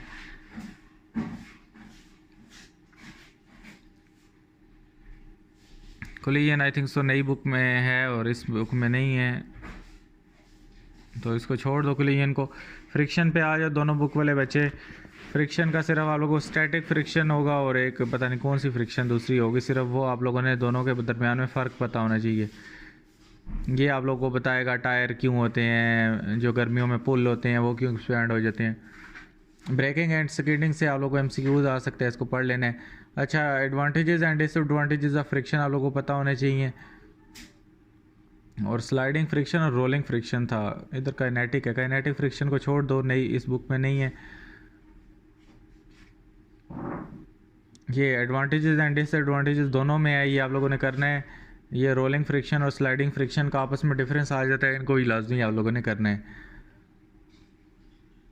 बाकी आप लोगों को पता है यार, ब्रेकें लगती हैं, ये खुद भी कुछ इस तरह का अपने पास से वो कॉन्सेप्चुअल क्वेश्चन बना दे तो उसको प्रॉपरली लिख लेना। ज़्यादा इसमें ग्रेविटी यूज़ होती है, इनर्शिया यूज़ हो रहा होता है, यही चीज़ें यूज़ होती हैं, तो इसको छोड़ के मत आ जाना। इसके बाद सेंट्रीपिटल फोर्स पे डायरेक्टली आ जाओ, बाकी पीछे सारी कहानी छोड़ दो। मेथड्स ऑफ रिड्यूसिंग फ्रिक्शन में हम क्या काम करते हैं, फ्रिक्शन किसको कहते हैं, रगड़ को कहते हैं। तो इंजन में भी हम इंजन ऑयल डालते हैं ताकि polishing, applying lubricants oil, grease लगाते हैं चीज़ों को पॉलिश करते हैं ताकि उसके ऊपर से जो चीज़ गुजरे, ग्रीस लगाते हैं। और आप लोगों ने देखा होगा तेल लगाते हैं, ऑयल, आपकी कोई कुंडी फंस जाए तो आप उसको, फ्रिक्शन होती है ना, वो सही नहीं लग रही होती, रगड़ खा रही होती है, तो आप उसमें ऑयल डालते हो सर पे लगाने वाला या कोई भी, तो वो सही हो जाती है, बिल्कुल नरम हो जाती है, तो वो फ्रिक्शन रिड्यूस होगी। डेली लाइफ में आपकी एग्जाम्पल पड़ी हुई है, रट्टे से निकल आओ, अब भी खाली छोड़ के पेपर को ना आ जाना। इसको छोड़ दो, यूनिफॉर्म सर्कुलर ये जो भी है मोशन को, सीधा आ जाओ। बैंकिंग ऑफ रोड्स आप सबको पूछ लेगा कि रोड्स को क्यों कर्व किया जाता है। इसीलिए कर्व किया जाता है कि जो आप लोग की फ्रिक्शन है, वो स्पीड है वो कम हो, और ये सारी चीज़ें आप लोगों ने इसको पढ़ लेना है। आप लोग की जो व्हीकल है वो स्किड भी कर सकती है इस जगह पे, इसीलिए यहाँ पे उसको स्लो डाउन हमें कर लेना चाहिए। सेंट्रीफ्यूगल फोर्स और सेंट्रीपिटल फोर्स, इसको सेंट्रीफ्यूगेशन को छोड़ दो। अच्छा, नई बुक में ये किधर है, सेंट्रीपिटल फोर्स और सेंट्रीफ्यूगल फोर्स किधर गया यार, इसमें तो इन लोगों ने डाला ही नहीं है। जो भी है यार, एक बार सेंट्रीपिटल और सेंट्रीफ्यूगल फोर्स की डेफिनेशन आनी चाहिए, न्यूमेरिकल फार्मूला इस वजह से याद कर लो कि शॉर्ट क्वेश्चन आएगा तो वो नीचे फार्मूला नहीं देगा। बैंकिंग ऑफ रोड्स का आप लोगों को हल्का फुल्का एक नज़र पढ़ लो कि क्यों रोड्स को वो किया जाता है, इसमें सेंट्रीपिटल वगैरह यूज़ हो रही होती है। वॉशिंग मशीन को छोड़ दो, क्रीम सेपरेटर को छोड़ दो। इसके बाद आप लोगों ने चैप्टर हो गया ख़त्म। ये हमारे पास एमसीक्यूज़ आ गए, इसके 4 चैप्टर को अभी कर लेंगे इस वीडियो में और 4 को अगली वीडियो में कर लेंगे। अभी मैं देखता हूँ कि ये कितना 50 मिनट का हो गया यार। तो यहाँ पे हमारे पास जो आप लोग के एमसीक्यूज़ हैं, इनको दोनों को यहाँ से देख के कर लो। और उसके बाद यहाँ पे अगर हम आए तो लॉ ऑफ इनर्शिया आ जाता है आप लोगों के पास। ये करना है, why it is dangerous to travel on roof of the bus, जब बस मोड़ेगी तो उठाए हुए नीचे लगोगे इस वजह से। तो इसके बाद पैसेंजर मूव आउटवर्ड बहुत ज़्यादा इंपॉर्टेंट है। Relate force with change of momentum बहुत ज़्यादा इंपॉर्टेंट है। टेंशन वाला देख लेना है। Action and reaction are always, ये भी हॉर्स वाला इंपॉर्टेंट है। Law of conservation of momentum important है। गन रिक्वाइल क्यों करती है इंपॉर्टेंट है। ऑयलिंग सब कुछ इंपॉर्टेंट है। Rolling friction, sliding friction important है। ये के और एमसीक्यूज भी देख लो नई बुक के। अगर इसका मेरे पास सोल्यूशन पता नहीं, मैंने पिछले साल बनाए थे फिर अपलोड कर नहीं सका, अभी पीडीएफ कहीं चले जाते हैं फिर मिलते नहीं हैं, 1 साल गुजर जाता है, फिर बंदा कहाँ से ढूंढे। अच्छा, यहाँ पे अगर हम आते हैं तो इस बुक में अजीब ही नई चीज़ें हैं नई वाली बुक में। तो यहाँ पे ये वाला, इसमें से क्वेश्चन नंबर 3 कर लो और ये जो मोटरसाइकिल की आगे वाली ब्रेक है ये क्यों नहीं लगानी चाहिए, ये बच्चों को पता ही होगा, अब नहीं पता तो मैं फिर क्या कर सकता हूँ। इसलिए वो नहीं आगे लगानी चाहिए, क्योंकि पीछे वाली ब्रेक है, पीछे वाला जो टायर होता है वो आराम से उसको रोक लेगा। आगे आप लोग की मोशन ही वो जो क्या नाम है, आप लोग का जो फ्लो है वो आगे ही जा रहा होता है, और आप आगे से ही उसको रोकोगे तो आप लोगों का जो पीछे से बाइक है वो उठ जाएगा और आप गिर जाओगे। इसलिए आप लोग अगर आगे जा रहे हो तो आप लोग को रोकना है, मतलब पीछे की तरफ ज़ोर लगना चाहिए। तो ज़ोर अगर आप आगे ही लगाओगे आप गिर जाओगे, आपकी बाइक उठाई हुई पीछे से लगेगी। इस वजह से ये ब्रेकें आगे वाली नहीं लगानी चाहिए, पीछे वाली ब्रेक लगानी चाहिए, क्योंकि आप रोक रहे हो, पीछे से कोई खींचेगा तो आप रुकोगे ना, आगे से तो नहीं खींच सकता ना। Deduce Newton first law from second law of motion, very very important, no doubt. Action and reaction, very very important. अच्छा, ये एक बंदा गिर गया है, इसको आप लोग कैसे हेल्प करोगे ये देख लेने आप लोगों ने। अच्छा, वो बंदा अकेला है, गिर जाता है। ये बड़े मज़े के क्वेश्चन इन्होंने दिए होंगे, ये आप लोग अपने कॉमन सेंस से। वो अपना बैग आगे फेंकता है to move out slippery area. Bag इसलिए है, बैग में ज़ोर है तो वो उसको पकड़ के आगे आ जाएगा, उसको फ्रिक्शन प्रोवाइड करेगा बैग। नहीं तो जहाँ पे भी ज़मीन पे हाथ लगाएगा जगह जगह उसको स्लिपरी सर्विस है तो वो स्लिप ही होता जाएगा। जब बैग आगे फेंक देगा तो थोड़ा सा फ्रिक्शन पैदा हो जाएगी बैग और उसके दरमियान में, इस वजह से उठ जाएगा शायद। और बैग के नीचे टायर लगे हुए तो फिर वो गिर जाएगा। तो आपने वहाँ पे इतनी ज़्यादा वो चालाकियाँ नहीं करनी, जो उसने पूछा है उसी का जवाब देना है। How can you use third law of motion, law of conservation of momentum important है। ये जो batsman glove padded with foam foam वाले क्यों ग्लव्स पहनते हैं, तो वही है, हाथ को लगती है बहुत सख्त आगे, इस वजह से पहनते हैं। फोर्स जो होती है ना उसका इफेक्ट है उसको रिड्यूस करने के लिए। तो while walking on the ice you should take small step. Small इसीलिए लोगे, छोटे छोटे जितने कदम छोटे लोगे उतना आपका जो वो है बॉडी का कांटेक्ट है ग्रेविटी के साथ, आप इन टच रहोगे। जितना तेज़ होगे तो ग्रेविटी से आप निकल जाओगे और आप स्लिप हो जाओगे। वही है, why it is dangerous to drive on wet roads. ये मैंने आप लोगों को क्वेश्चन भी दिखाया है पीछे पेपर में, इंपॉर्टेंट है ये भी। अच्छा, व्हीकल को चेन से क्यों रैप किया जाता है मरी में। आप लोगों के टायरों को ना यूट्यूब पे देख सकते हो, आप लोगों के टायर बर्फ़ में फंस जाए ना तो फिर उनके ऊपर चेन लपेटा जाता है। वो फ्रिक्शन प्रोवाइड होती है रोड और उसके दरमियान, तो वो आप लोगों की गाड़ी निकल जाती है। या गाड़ी कहीं खड्डे शड्डे में फंस जाए, पीछे ईंट रखते हो तो उसको कोई सहारा मिलता है, तो इस वजह से वो निकल जाती है। अच्छा, वही आपकी गाड़ी अगर मड में फंस जाए तो दो बंदे आपके बोनट पे बैठे हैं तो आप लोग की गाड़ी किस तरह निकल सकती है। तो आप बोनट पे बैठते हैं तो आगे ज़ोर लग जाता है, तो आगे वाले टायरों पे ज़ोर लगता है तो वो पीछे से थोड़ी गाड़ी उठ जाती है, इसलिए निकल जाती है।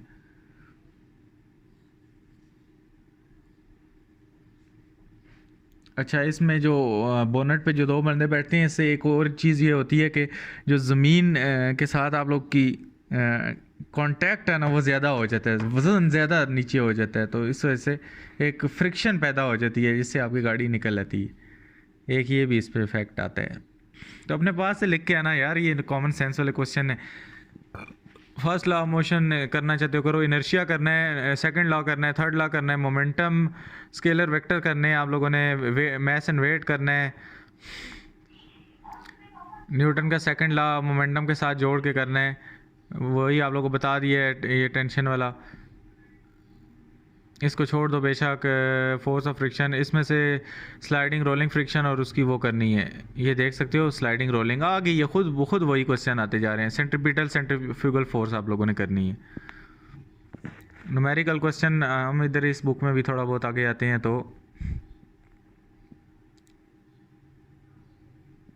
फ्रिक्शन अगर डिसअपियर हो जाए तो क्या हो जाए, सारी चीज़ें हवा में हो जाएंगी या कुछ चलेगा ही नहीं, मसला हो जाएगा बड़ा। अच्छा, स्पिनर ऑफ वॉशिंग मशीन, इसको छोड़ दो यार। What is mass, how much force is needed to prevent on acceleration 100 newton body 20 newton with force vertically upward, ये वाला कर लो। टू मैसेज बहुत ज़्यादा इंपॉर्टेंट है। उसके बाद टू मैसेज ये वाला भी कर लो। How much time is required, how much for the reporting blogs. ठीक है, ये 3 कर लो यार। इधर से आ जाओ। गर्ल का मोमेंटम, लड़कियों का मोमेंटम आप लोगों ने खुद निकालना है, मैं नहीं बता रहा। उसके बाद व्हीकल एक्सेलरेटिंग, बॉयज़ होल्डिंग, इसको भी छोड़ दो। ये बुलेट, ये 6 वाला कर लो। उसके बाद force, stack of books, wooden block वाला 9 वाला लाजमी करना है। साइकिलिस्ट वाला लाजमी करना है। 9 10 दोनों करने हैं। 11 वाला भी करना है, 12 वाला भी करना है। बस बहुत हैं। अब हम वापस आते हैं थोड़ा पेपर और देखते हैं क्या सीन इस चैप्टर में से आता है हमें। MCQs को नहीं डिस्कस कर रहा यार, उसकी एक वीडियो अपलोड करूँगा लंबी सी, वो देख लेना है बस एक रात। सोने से पहले उसको खा के सो जाना है और फिर सुबह उठ के पेपर दे देना है। अच्छा, ये हमने देख लिया है इसी चैप्टर में से। उसके बाद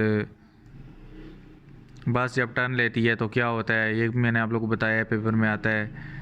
बस यहाँ तक है। उसके बाद आगे हम आते हैं, तो इसको हटा देता हूँ यार। आगे अगर हम आते हैं तो हमारे पास जी क्वेश्चन बन जाता है। देख लो, गन वाला आ गया। Long question, welcome to long question. अच्छा, रेजोल्यूशन ऑफ फोर्स आगे देखी जाएगी। न्यूटन लॉ ऑफ ग्रेविटेशन भी आगे देखा जाएगा। इसको आगे कोई पेपर दिखाते हैं जी आपको कि कुछ गैस पेपर में से आता भी है, या मैं ऐसे ही आप लोगों को आपका टाइम ज़ाया कर रहा हूँ। यहाँ पे देखते हैं जी क्या होता है। ट्रेन वाला तो हो गया था। इनर्शिया वही आप लोगों को बता दिया था। वर्टिकली भी बता दिया था। व्हीकल हैवी इसीलिए बनाई जाती हैं मेरे भाईजान, ये आप लोग को आप समझ आ गया होगा। उसके बाद हमारे पास और कुछ नहीं है यहाँ पे। लॉन्ग क्वेश्चन की बात करें तो लॉन्ग क्वेश्चन में क्या आता है, बुलेट वही है। बुलेट वाला जो भी क्वेश्चन होगा आप लोगों ने इसका न्यूमेरिकल लाजमी करना है। रेजोल्यूशन ऑफ फोर्स आ गया। अच्छा जी, आगे वाले पे देख लेते हैं। ये वाला आ गया जी। इसमें हमने देखा कि सेंट्रीपिटल फोर्स और फ्यूगल फोर्स आप लोगों को बताया था। तो यहाँ पे सेंट्रीपिटल आप लोगों से उसने पूछ ली है और बताया है कि इस फार्मूले को डिराइव करो किस तरह डायरेक्टली प्रोपोर्शनल है। वेट और मास पूछ लिया है। उसके बाद आप लोग का mass of earth using law of gravitation आ गया। ये तो आगे की कहानी है, इसको हम बाद में पढ़ेंगे। और हमारे पास describe the rate of flow of heat on factor depend, temperature क्यों कम हो जाता है, पास्कल लॉ, इक्विलिब्रियम। तो इसमें कुछ ख़ास इस चैप्टर में नहीं है। Share boiling, four state of matter, सब कुछ इधर उधर हो गया। नीचे वाले पेपर में देख लेते हैं। साथ साथ पेपर देखो, ये इंपॉर्टेंट क्वेश्चन पेपर हैं 2023-24 के। ये आप लोगों को कहीं भी नहीं मिलेंगे ये पेपर जो मैं आप लोगों को दिखा रहा हूँ। इनको भी लाजमी कर लेना है। कोई बच्चा सारे करना चाहता है स्क्रीनशॉट ले लो, सारे करो इसको। मैस एंड वेट, उसके बाद हमारे पास आ गया जी इक्विलिब्रियम, बॉइलिंग एंड इवेपोरेशन।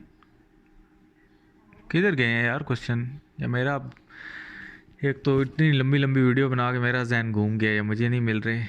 चलो आप लोगों को मिल जाएंगे, यहाँ पे देख लेना।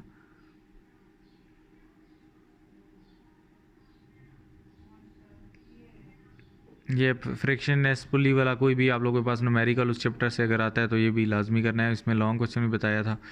ये आई थिंक तो चैप्टर 2 में बताया था, ये 3 में ये भी नहीं याद। चलो यार आगे आते हैं अगले चैप्टर पे। चैप्टर 1 को यहाँ पे क्लोज़ कर देते हैं। चैप्टर 2 भी हो गया है। चैप्टर 3 हुआ है या नहीं हुआ, 3 भी हो गया है। चैप्टर 4 को निकाल लेते हैं बाहर।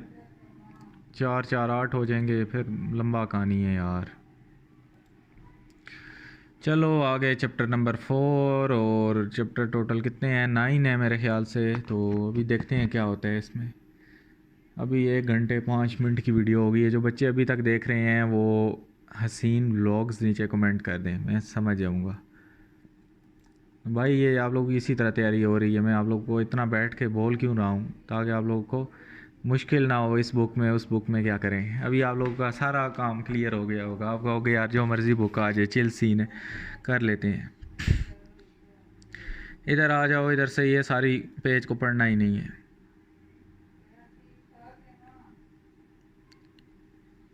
यहाँ पे अगर हम आएँ तो लाइक पैरेलल फोर्सेस और अनलाइक पैरेलल फोर्सेस, ये आप लोगों ने पिंक बॉक्स कर लेने हैं। यहाँ से भी इस तरह आप लोगों ने ये कर लेने। चुपचाप नीचे आ जाओ, चुपचाप खामोशी से। मेन इंपॉर्टेंट जो चीज़ है ना इसमें, हेड टू टेल रूल है। ये एडिशन ऑफ फोर्सेस किससे होती हैं? हेड टू टेल रूल से। आप लोगों को करनी आनी चाहिए, इसके स्टेप्स आने चाहिए। चुपचाप आप लोग यहाँ से भी करते करते नीचे आ जाओ।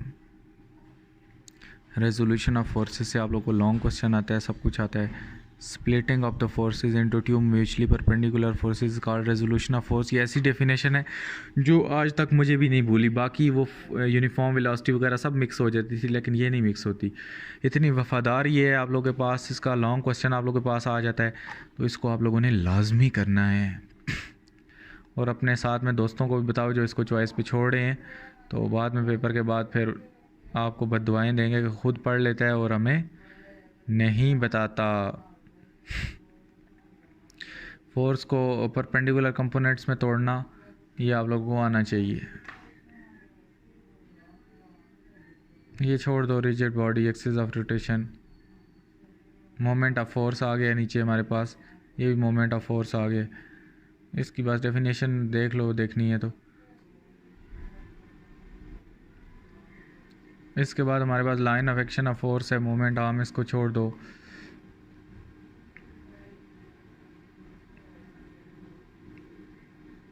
Principal of moments, centre of mass और सेंटर ऑफ ग्रेविटी इसमें से आता होता है, इसको लाजमी कर लेना है यार। शॉर्ट क्वेश्चन इसमें से आ जाता होता है। ठीक है, सेंटर ऑफ मास और सेंटर ऑफ ग्रेविटी, इसकी डेफिनेशन बस कर लो, और इतना ज़्यादा डिटेल में ना जाओ, कोई फ़ायदा नहीं है, इसको छोड़ दो। इसको भी कपल की भी सिर्फ डेफिनेशन कर लो, या कुछ भी ना करो, इसको मेन इस टॉपिक पे आ जाओ जो असल टॉपिक है। इक्विलिब्रियम, इक्विलिब्रियम में आप लोगों के पास लॉन्ग शॉर्ट सब कुछ बन सकता है। First condition, second condition, third condition. इसके बाद स्टेट्स ऑफ इक्विलिब्रियम है कि बॉडी को हम किस स्टेट्स में कहेंगे कि वो इक्विलिब्रियम में है या नहीं है। इसमें से जो मेन टॉपिक फोकस वाला है वो इक्विलिब्रियम है, इसको कर लेना है सारे को। स्टेबिलिटी आगे कहाँ आ गया है?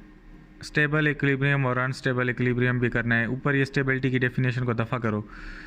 स्टेबल, अनस्टेबल और न्यूट्रल इक्विलिब्रियम आप लोगों से पूछ सकते हैं। ये स्टेबल है, पुरानी बुक वाले दोनों साथ देखते जाओ, आप लोगों को दोनों को नज़र आ रहा है, अनस्टेबल और ये न्यूट्रल। सिर्फ डेफिनेशन की हद तक ही पता होना चाहिए, बाकी डिटेल में नहीं जाना। जिस बुक से आसान लगता है उस बुक से कर लो बस। और ये फजूल ये चीज़ें डायग्राम करने की ज़रूरत नहीं है। और हम आगे आ जाते हैं मल्टीपल चॉइस क्वेश्चन, और शुक्र है इस बच्चे ने लगाए हुए हैं, यहाँ से देख के कर लो, पुरानी बुक वाले बच्चों को फ़ायदा हो गया होगा।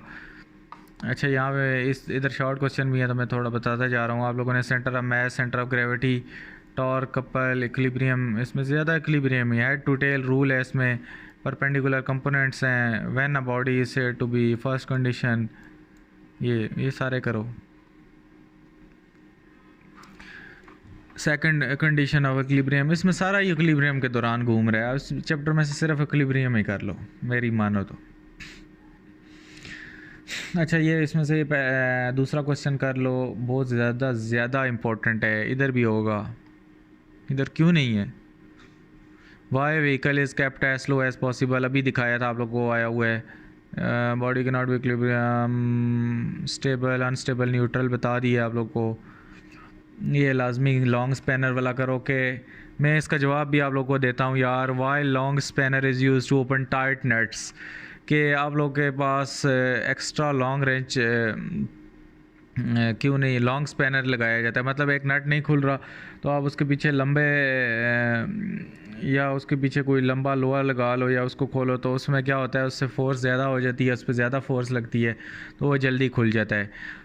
छोटा नट है उसको हम छोटे से स्पैनर पाने को कहते हैं, जिसको पता होगा कुछ तो उसके पीछे हम ये कभी मैं आप लोगों को प्रैक्टिकली भी दिखा दूंगा यार। अगर आप गाड़ी के स्पार्क प्लग्स वगैरह खोल रहे हो या कुछ, तो वो इस तरह छोटा सा उसका वो स्पैनर होता है, उससे नहीं खुलता तो हम उसके पीछे कोई और स्टील का लोहा या पाइप लगा के उसको लंबा करके जब उसको ज़ोर लगाते हैं 1 सेकंड में खुल जाता है। तो ये फोर्स ज़्यादा लगती है भाई, उसको जब ज़ोर लगता है, ज़ोर के सामने फिर क्या चीज़ टिक सकती है।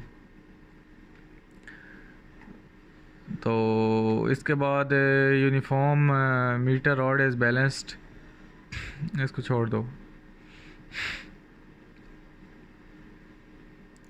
इसके बाद ये पता नहीं क्या परिंदों वाले कहानियाँ इन्होंने दे दी हैं।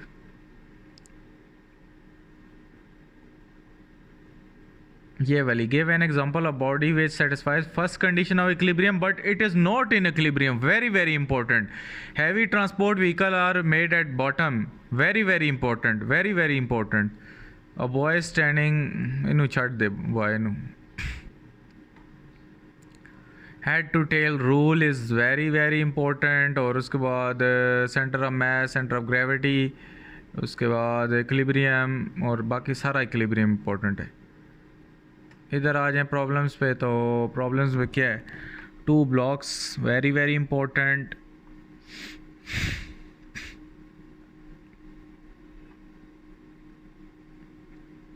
Steering of car, a block with mass 10 kg, picture वाला भी ये कर लो 4.7, बस इतना ही है। इसमें न्यूमेरिकल क्वेश्चन क्या है, aeroplane is moving force horizontal, ये 2 bodies are hanging, very very important. इसके बाद ये स्पैनर वाला बहुत ज़्यादा इंपॉर्टेंट है, नट लूज़ हो गया बहुत ज़्यादा इंपॉर्टेंट है। 2 message again very very very important. अच्छा, steering wheel of diameter 2 feet, ये दोनों में है, क्या सीन है इसका? नहीं है भाई, इसको छोड़ दो। तो ये आप लोग का यहाँ तक हो गया 4 चैप्टर्स। अभी हम पेपर को आखिर में फिर देख लेंगे। अभी आप लोग को आइडिया हो गया कि क्या सीन इसका होता जा रहा है। मैं 1 मिनट आप लोग को यहाँ पे दिखा ही देता हूँ यार। यहाँ पे अगर कुछ देख लो तो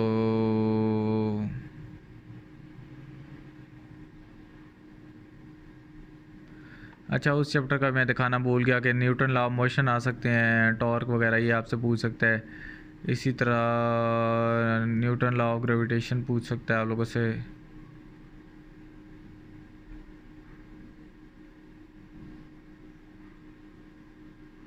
resolution of force into perpendicular components. बाकी जो मैं बता रहा हूँ बस वो सारे यहाँ पे अलाइंड ही हैं यार, यहाँ पे आके देखने की ज़रूरत हमें पेश नहीं आएगी। ऊपर अगर हम चले जाते हैं तो वही टॉर्क उसने पूछ लिया, इसकी डेफिनेशन। और नीचे अगर हम आए तो ये लीस्ट काउंट भी देखो, पहले चैप्टर वाला आ गया। प्रीफिक्सेस की कन्वर्जन देगा आप लोग को। और क्या बताऊं यार आप लोग को,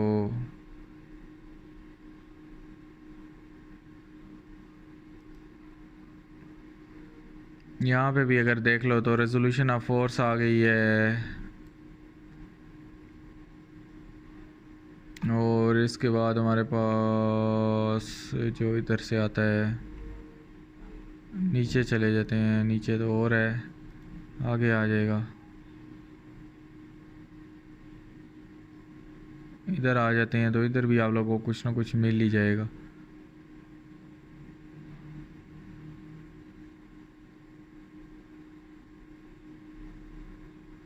ये देख लो, कपल की सिर्फ डेफिनेशन आप लोगों ने आनी चाहिए, इसमें मज़ीद कोई चीज़ नहीं है।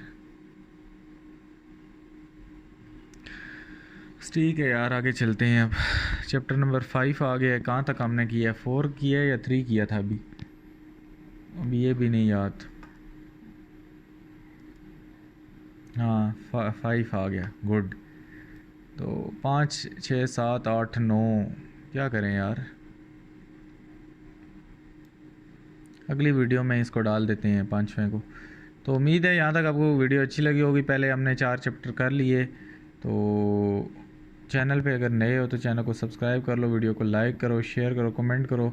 नेक्स्ट वीडियो अभी आप लोग थोड़े ट्रेन हो गए हो, नेक्स्ट वीडियो से हम क्या काम करेंगे, थोड़ा क्विक चलेंगे, बस आप लोग को बता के मैं आगे जाऊंगा। इसमें मैंने आप लोग को कुछ समझाया है, पहले 4-5 चैप्टर मेन जो पेपर का दिमाग होते हैं वो होते हैं, इसलिए इनकी तैयारी कर लो, 1 घंटा अपना खपा लो। और जो बच्चे भी वीडियो देख रहे हैं वो नीचे कुछ भी कमेंट्स कर सकते हैं इस चैनल के बारे में, और वीडियो को लाइक शेयर करो अपने दोस्तों के साथ। अपना बहुत सा ख्याल रखना। इसका पार्ट 2 इंशाल्लाह मैं अपलोड करता हूँ, उसके बाद MCQs आएगा, सब कुछ आएगा, टेंशन नहीं लेने का। अल्लाह हाफिज़, टेक केयर।